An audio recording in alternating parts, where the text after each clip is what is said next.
எல்லாருக்கும் வணக்கங்க. இன்னைக்கு வெயிலுக்கு ஏற்ற மாதிரி ஒரு குளுமையான பாரம்பரிய உணவு தாங்க எப்படி செய்கிறதுன்னு பார்க்க போகிறோம்.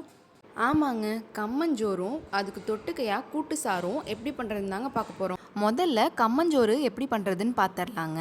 ஃபஸ்ட்டு நமக்கு வேணுங்கிற அளவு கம்பு எடுத்துட்டு இந்த மாதிரி நல்லா வாஷ் பண்ணிக்கலாங்க.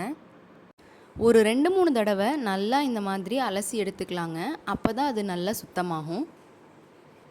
கம்பை தண்ணியில் போட்டு நல்லா சுத்தம் பண்ணதுக்கப்புறம் அதில் கொஞ்சம் கூட தண்ணியே இல்லாமல் எடுத்து கொஞ்சம் கொஞ்சமாக மிக்ஸி ஜாரில் போட்டு அரைச்சிடலாங்க.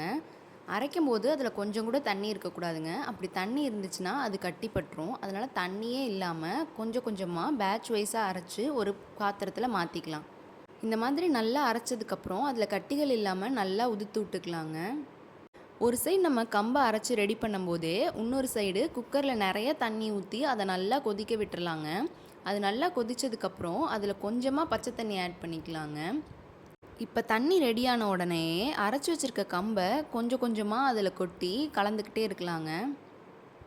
கைவிடாமல் கலந்துகிட்டே இருக்கணுங்க, இல்லைன்னா கட்டிப்பட்டுரும். அப்படி ஒரு வேளை அது கட்டிப்பட்டுருச்சுன்னா அந்த இடம் மட்டும் வேகாமல் அப்படியே இருக்குங்க.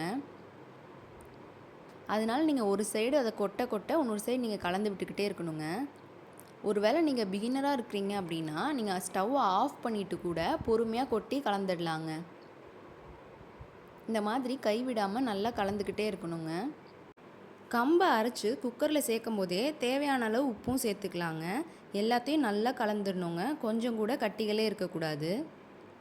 எல்லாத்தையும் நல்லா கலந்ததுக்கப்புறம் குக்கர் மூடி போட்டு ஒரு 2 விசில் விட்டு எடுத்துக்கலாங்க. கம்மஞ்சோறு ரெடி ஆகிறதுக்குள்ளே கூட்டுச்சாறு எப்படி செய்கிறதுன்னு பார்த்துடலாங்க. முதல்ல வெங்காயம், பூண்டு, வரமிளகாய், புளி எல்லாத்தையும் எடுத்து வச்சுக்கலாங்க. துவரம்பருப்பு 2 ஸ்பூன் தண்ணியில் போட்டு ஒரு 10 நிமிஷம் ஊற வச்சுக்கலாங்க. சீரகம், மிளகு, முழுமல்லி, பெருங்காயம் இதெல்லாமும் எடுத்து வச்சுக்கலாங்க. இப்போ இது எல்லாத்தையும் மிக்ஸி ஜாரில் போட்டு நல்லா அரைச்சிக்கலாங்க. துவரம்பருப்பை தண்ணி இல்லாமல் சேர்த்துக்கலாங்க. புளியையும் ஒரு 2 நிமிஷம் ஊற வச்சதுக்கப்புறம் புளியை மட்டும் எடுத்து ஆட் பண்ணிக்கலாங்க. ஏன்னா ஊற வைக்காமல் அப்படியே இருக்கிற புளியை சேர்த்தோம்னா ஒழுங்காக அரைப்படாது. அதனால் ஒரு 2 நிமிஷம் ஊற வச்சுட்டு அந்த புளியை சேர்த்துக்கலாங்க. கூடவே கருவேப்பிலையும் போட்டுக்கலாங்க. இப்போ இது எல்லாத்தையும் நல்லா அரைச்சிக்கலாங்க.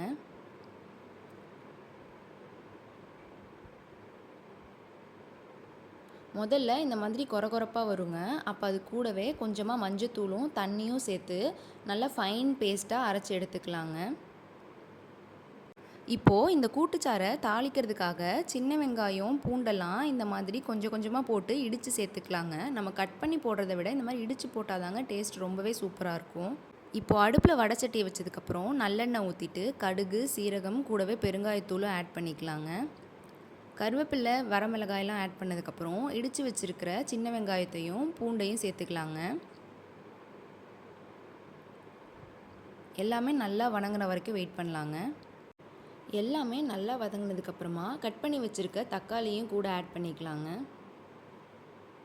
வரமிளகாயும் ஆட் பண்ணிக்கலாங்க. இப்போ பார்த்தீங்கன்னா எல்லாமே நல்லா வதங்கிருச்சுங்க. இப்போ இதை தேவையான அளவு குழம்பு மிளகாய் தூள் சேர்த்துக்கலாங்க. எல்லாத்தையும் நல்லா கலந்ததுக்கப்புறமா நம்ம அரைச்சி வச்சுருக்கோம் இல்லையா, அந்த பேஸ்ட்டையும் சேர்த்துக்கலாங்க.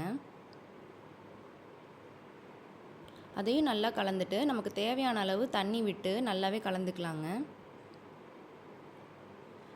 நம்ம இதில் தாராளமாகவே தண்ணி சேர்த்துக்கலாங்க. ஏன்னா இது கொதிக்க கொதிக்க கொஞ்சம் கெட்டியாகிட்டே தாங்க இருக்கும். அதனால இதில் வேணுங்கிற அளவுக்கு தாராளமாகவே தண்ணி சேர்த்துக்கலாங்க. இப்போ பார்த்தீங்கன்னா அந்த கன்சிஸ்டன்சியை பார்த்தாலே உங்களுக்கு தெரியும் எவ்வளோ தண்ணியாக இருக்குன்னு. கூட்டுச்சாறுனாலே நல்லா தண்ணியாக தாங்க இருக்கணும்.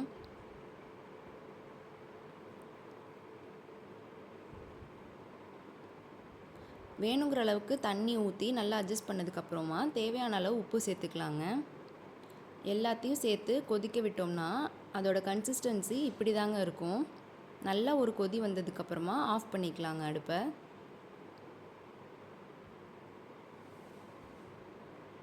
ரெண்டு விசில் ஆறுனதுக்கப்புறமா பார்த்தீங்கன்னா கம்மஞ்சோறு ரெடி ஆயிடுச்சுங்க. இது பார்க்குறதுக்கே கேக் மாதிரி இருக்குங்க நல்லா வெந்து வந்ததுக்கப்புறம். இதில் தண்ணி கொஞ்சம் அதிகமானதால் இந்த மாதிரி கன்சிஸ்டன்சியில் இருக்குங்க. ஆனால் நீங்கள் தட்டில் எடுத்து பரிமாறும்போது கொஞ்சம் நேரத்துலேயே அது கேக் மாதிரி ஆகிடுங்க. உங்களுக்கு குலைவாக சாப்பிட பிடிக்கும்னா நீங்கள் உடனே இந்த மாதிரி சூடாக எடுத்து சாப்பிட்றலாங்க. ஒருவேளை உங்களுக்கு இஞ்சினதுக்கப்புறம் கொஞ்சம் கேக் மாதிரி ஆனதுக்கப்புறம் சாப்பிட்ணுன்னு இருந்துச்சுன்னா கொஞ்சம் ஆற விட்டு சாப்பிட்லாங்க. இந்த கம்மஞ்சோறும் கூட்டுச்சாறும் ரொம்பவே சூப்பரான காம்பினேஷனுங்க. இப்போ ஆறுனதுக்கப்புறம் பார்த்தீங்கன்னா, இப்படி தாங்க கெட்டியா இருக்கும்.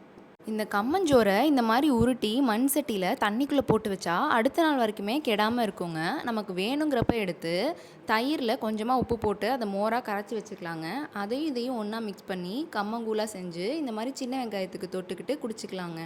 சின்ன வெங்காயம் மட்டும் இல்லைங்க, உங்களுக்கு எந்த சைட் டிஷ் பிடிச்சிருக்கோ அதை வச்சு நீங்கள் கம்மங்கூழ ட்ரை பண்ணலாங்க. இந்த கூலிங்கான ரெசிபியை மறக்காமல் ட்ரை பண்ணி பார்த்துட்டு எப்படி இருந்துச்சுன்னு கமெண்ட்டில் சொல்லுங்கள். நம்ம சேனலை மறக்காமல் சப்ஸ்கிரைப் பண்ணிக்கோங்க. தேங்க்ஸ் ஃபார் வாட்சிங்.